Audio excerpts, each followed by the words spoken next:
Hey guys, we are going to talk today about the world's greatest stretch.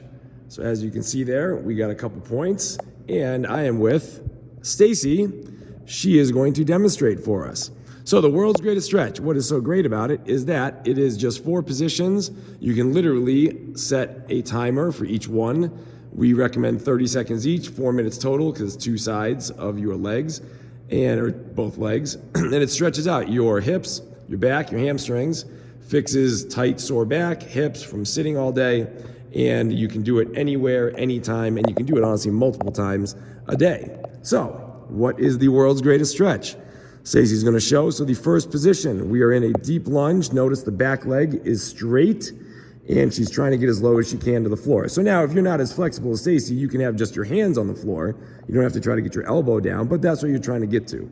So you got 30 seconds in this position. So next position, you're using the same leg, you're kicking your hips back, and the whole idea is that we're trying to keep our foot in the same spot for the whole thing so that you kind of can just stay in the same place. So now again, if you're not as flexible as this, which I am not, you can bring your back knee down and then still work the same thing. So now you're stretching your hamstring, which is the back of your leg, and your back.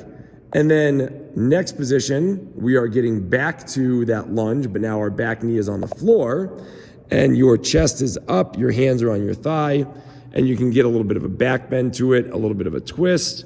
And this is now working your psoas, your hips, again, just getting all that stretched out. And then our fourth position, we are going to pigeon, half pigeon, whatever we want to call it if we want to be that specific. So similarly, there's options. So this is your first. And then if you are a little bit more flexible, you can bring yourself down to the floor, getting your elbows down. But notice too that her hips stay squared to the floor the entire time, okay? So she's not sinking down to one side. So show that for me for a second. So we don't want that. You want to just stay squared off, okay? No matter how flexible or inflexible you are, just stay squared off and then adjust how high or low you get. And then you would do the other side, again, 30 seconds each spot, and then you would be 4 minutes and totally stretched out. So right now during this whole coronavirus quarantine situation, we're probably sitting around a lot, or even if you're just standing around a lot, if you're just in one position for a long period of time, your low back is probably not feeling too good, your hips aren't feeling too good. This right here is going to be something that, again, you can do in the morning, you can do once at noon, you can do once before bed, and it will cure a lot of what ails you. World's greatest stretch. Try it out.